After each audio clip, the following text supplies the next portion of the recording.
Welcome back, Truth Seekers.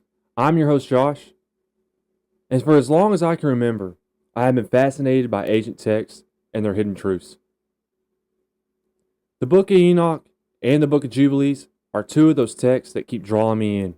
Controversial, mysterious, and seamlessly full of answers to questions that so many of us have about the unseen world.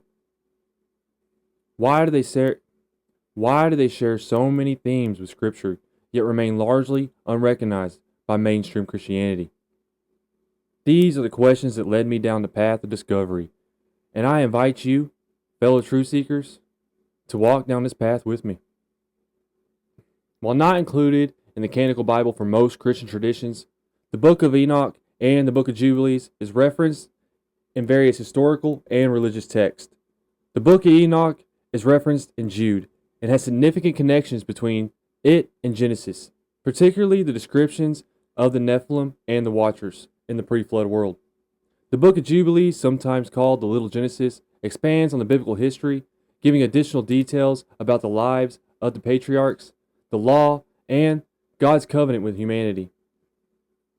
This investigation isn't just an academic pursuit. It's a search for deeper understanding, for clarity in a world where truth is hidden beneath layers of tradition and authority. Let's explore the connections between these books and the Bible, diving into their themes, influences, and their theological implications. As truth seekers, let's engage in this together, challenge what we've been told, and uncover the knowledge that has been waiting for us all along. Now, truth seekers, the Book of Enoch is directly referenced in Scripture in many places. Genesis 5:21-24. Enoch, the seventh from Adam, is described as a man who walked with God and was taken up and never seeing death. Hebrews 11:5 reinforces that Enoch was taken to God because of his great faith. Jude 1:14-15 directly quotes prophecy from the Book of Enoch regarding the coming of the judgment on the ungodly. In Matthew 22:30 and Matthew 12:25, Jesus states that in the resurrection people are neither married nor given in marriage, but are like the angels. This suggests that they had some type of understanding of the natures of the angels, which align with the detailed descriptions of the Book of Enoch about the fallen angels and their improper union with human women, which isn't really emphasized in the Bible anywhere. Additionally, the Book of Jubilee closely aligns with Genesis, Deuteronomy, and other key texts. Genesis 1-2 and Jubilees 2 expand on the creation account, offering more details about the division of time and divine order. Exodus 20 and Jubilees 50 reinforces the importance of the Sabbath, stating that it was observed by the patriarchs long before Moses. Deuteronomy 7 and Jubilees 15 further details God's covenant with Abraham and the chosen lineage. Deuteronomy 7 and Jubilees 15 further details God's covenant with Abraham and his chosen lineage. These references suggest these texts held high significant influence and were respected in early Jewish and Christian thought. As we discuss this, let's consider their role meant for believers then and what it means for us today. Now, truth seekers, one of the most striking parallels between the Book of Enoch and the Bible is the account of the Watchers, fallen angels who descended to the earth and corrupted humanity. Genesis 6:1-4 describes the sons of God taking up for them human wives and producing Nephilim, mighty beings of renown. Enoch 6 and 7 expands on this story, naming the Watchers and detailing their rebellion, their forbidden knowledge, and their judgment. Jubilees 4-5 further confirms this corruption, describing how lawlessness spread, leading to the flood. In Matthew 22:30 and Mark 12:25, Jesus' statement about the angels not marrying supports the idea that the Watchers, who did engage in marriage and procreation, acted against the divine order. The Book of Enoch and the Book of Jubilees provide extensive details about the sins of the Watchers, their corruption of humanity, and their ultimate punishment. These narratives align with the brief accounts in Genesis, but add a broader supernatural context.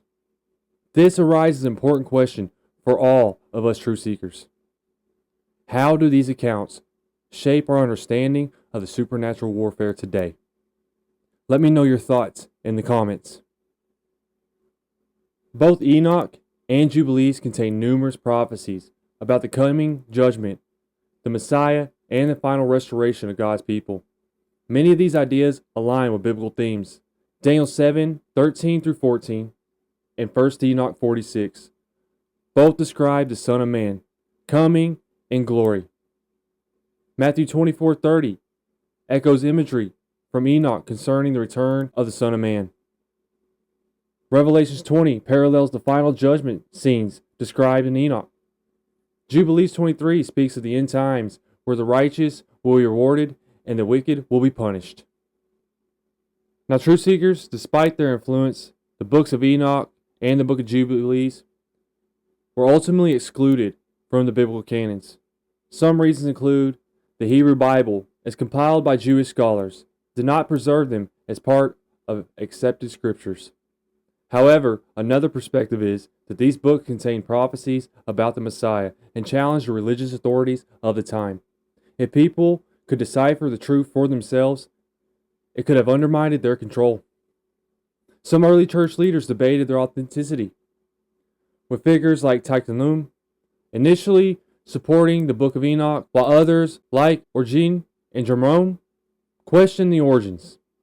The primary concerns revolved around the apocalyptic nature, its references to the fallen angels, and its lack of inclusion in the Hebrew scriptures.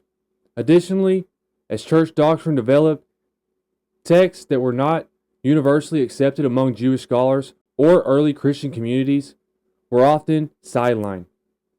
The church councils had been determined, when making the biblical canon, to lean towards books that were clearly apostolic origins or had widespread acceptance, leaving texts like the Book of Enoch and Jubilees to the outsides. The books contain elaborate supernatural and apocalyptic imagery, which had been considered too speculative or outside the inspired text. Their clear references to the fallen angels and the corruption might have been seen as a threat to religious authorities who had benefited from maintaining their power.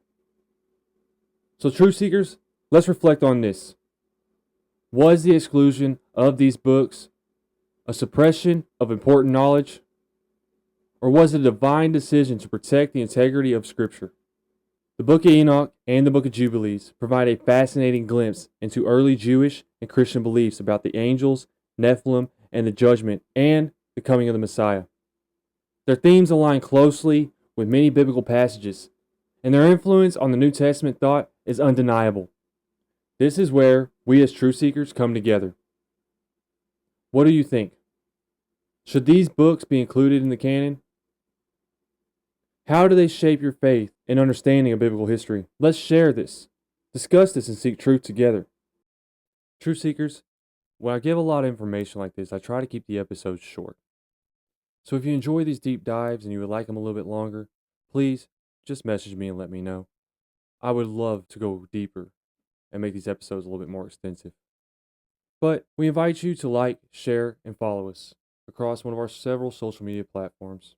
Your support is absolutely free and makes a huge impact on spreading the truth and growing this ministry. Links are in the description below, and we truly appreciate every follow, share, and comment. Thank you for joining us today. And until next time, stay curious, stay engaged, and as always, stay truthful.